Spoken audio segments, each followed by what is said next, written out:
তাহলে জুমার দিনে আমরা যারা আগে আগে আসবো ইনশাআল্লাহ এই 4টি কাজ করব। মনে থাকবে তো ইনশাআল্লাহ?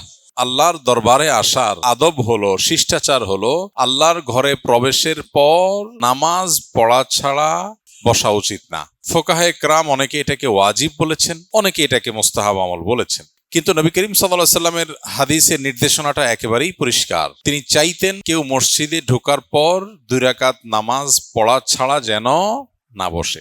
তো এই জন্য ভাই, শুধু জুমার দিনে না, যেই কোনো সময়, যেই কোনো মসজিদে, যে কোনো সময়, যে কোনো মসজিদে প্রবেশের পর আমাদের প্রথম কাজ হবে কি? সুন্দর করে 2 রাকাত নামাজ পড়া। এটা মসজিদের সম্মানার্থে।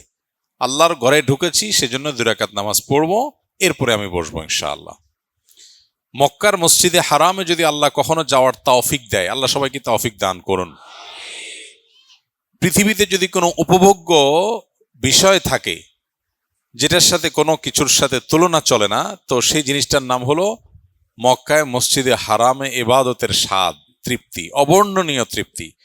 আল্লাহ তাআলা এই তৃপ্তি আমাদের সবাইকে জীবনে বারবার আস্বাদন করার তৌফিক দান করুন। তো মসজিদে হারামে যদি আমরা কখনো যাই, আল্লাহ তৌফিক দেয়, তাহলে সেখানে যাওয়ার পর 2 রাকাত নামাজ পড়ে দুখুলুল মসজিদ পড়া যাবে। আরেকটা অপশন হলো, সেখানে যেয়ে যতবার যাবেন আপনি, প্রবেশের পর তাহিয়াতুল মসজিদ 2 রাকাতের স্থানে নামাজের পরিবর্তে আপনি সরাসরি মসজিদে কাবা শরীফের তওয়াফ করবেন, বাইতুল্লাহর তওয়াফ করবেন।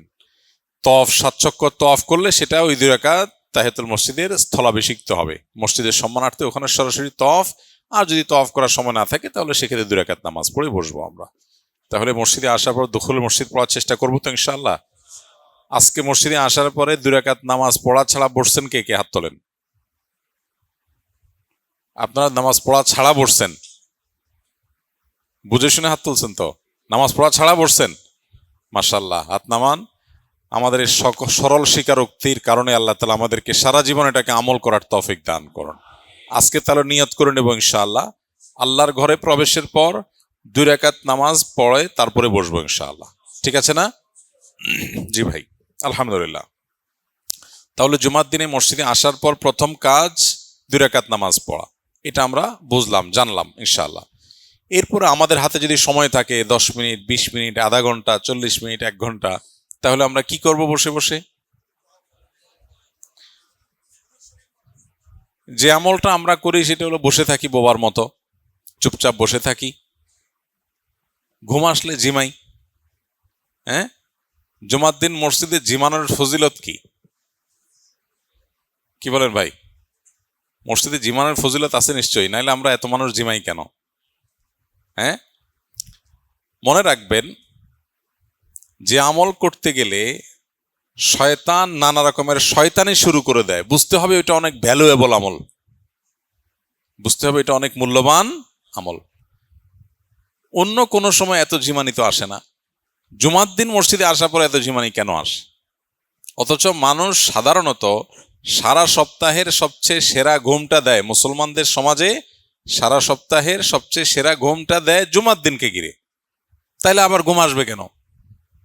অন্যদিন সকালে ঘুমাইতে পারি না আমরা, ক্লাস থাকে, অফিস থাকে, কাজকাম থাকে, কিন্তু জুমার দিন সবারই অলমোস্ট কাজকাম থাকে না।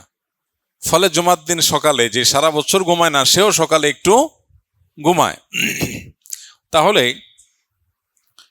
এই দিনে তো বরং ঝিমানি আরো কম আসার কথা, কিন্তু ঝিমুনি আপনি দেখবেন পরিমাণে আরো বেশি আসে। তাহলে বুঝতে হবে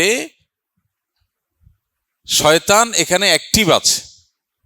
আপনি মসজিদে আসছেন জুমার দিন, আজকে আপনার ঝুলিতে অনেক সওয়াব নিয়ে নিবেন, এটা শয়তান করতে দিবে না। এজন্য আপনার হাত পাও টিপে, আপনাকে বিভিন্নভাবে অদৃশ্যভাবে আপনাকে দুর্বল করে আপনাকে ঘুম পাড়ানো তার কাজ। অলসভাবে ঘুমায় চলে যাবেন। আর এই অলসতার নাম দিছি আমরা সাকিনা। অলসতার নাম দিছি কি? সাকিনা। কোনো মহিলার নাম সেই সাকিনা না। সাকিনা মানে কি? প্রশান্তি। যেটা নবী করিম সাল্লাল্লাহু আলাইহি সাল্লামকে, সাহাবায়ে কেরামকে আল্লাহ তাআলা কোন যুদ্ধে দিয়েছিলেন? ওহুদের যুদ্ধে। একটা কঠিন সময় পার হয়েছে সাহাবায়ে কেরামের। এরপর আল্লাহ তাআলা তাদের প্রতি একটা প্রশান্তির ঘুম নাজিল করে দিয়েছেন। যুদ্ধের ময়দানের যুদ্ধ অবস্থাতে একটু পাওয়ার ন্যাপ টাইপের ঘুম আল্লাহ দিয়ে দিয়েছেন, সামান্য একটু ঝিমুনির পর শরীরে ফুল এনার্জি আবার চলে আসছে। তো আমরা নিজেরা অলসতা হেতু যে ঝিমুনি আসে ওইটাকে ওই সাহাবীদের সকিনার সাথে তুলনা করতে যাব না।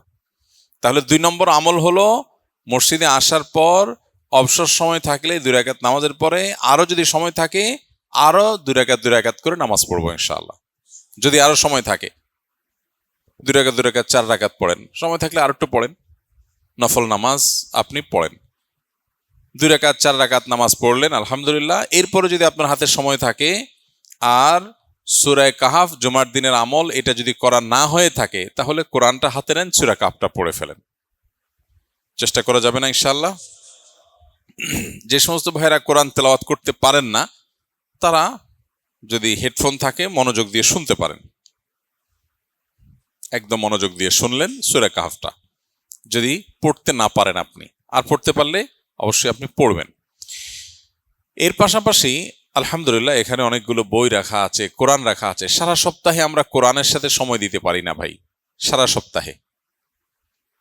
তো জুমার দিন যদি একটু আগে আসার সুযোগ হয়, 10টা মিনিটের সময় থাকে, তাহলেও আমরা চেষ্টা করব কোরআনকে সময় দেওয়ার। আমরা জুমার দিন মসজিদে বসে মোবাইল টিপি কে কে? মোবাইল টিপার আমল করেন কে কে? কেউ করেন না? মাশাআল্লাহ, সবাই আল্লাহওয়ালা মানুষ। ভাই এই আমল তো সারাদিন করেন, এটার জন্য আবার মসজিদে এসে করতে হবে? এই জন্য মসজিদে এসে আমরা মোবাইল টিপাটিপি করব না, মসজিদে এসে চেষ্টা করব কোরআন তেলাওয়াত করার। তাহলে 3 নম্বর আমল হলো সূরা কাহাফ তেলাওয়াত করব, আর সূরা কাহাফ যদি তেলাওয়াত হয়ে যেয়ে থাকে অন্য তেলাওয়াত করব, কিন্তু কোরআনকে সময় দেব। 4 নম্বর আমল হলো দুরূদ পড়ব বসে বসে। কোরআন তেলাওয়াত যদি করতে না পারেন দুরূদ তো পড়তে পারেন, আল্লাহুম্মা সাল্লি আলা মুহাম্মাদ ওয়া আলা আলি মুহাম্মাদ, এইটুকু তো পারেন অন্তত।